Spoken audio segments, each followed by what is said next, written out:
ఉంటాయి కదా 2 రోజులైనా వస్తాయి ఆ నీళ్ళు.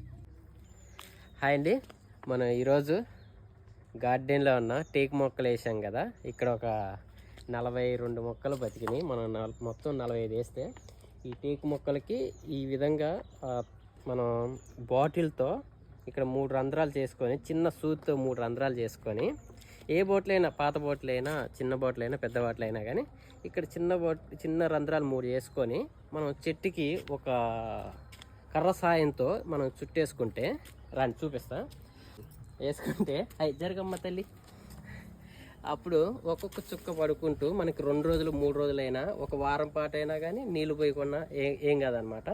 సో పైన కట్ చేసుకోవాలి, ఈ కింద మూత అలానే ఉంచేసి 3 రంధ్రాలు చేసుకోవాలి. సో నేను కడతా చూడండి.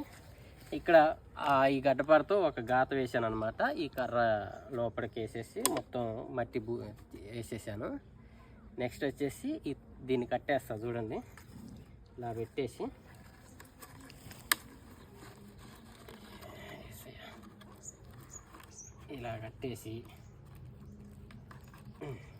ఇలా కట్టేసాము. కట్టేసిన తర్వాత ఈ నీళ్ళు ఇందులో పోస్తే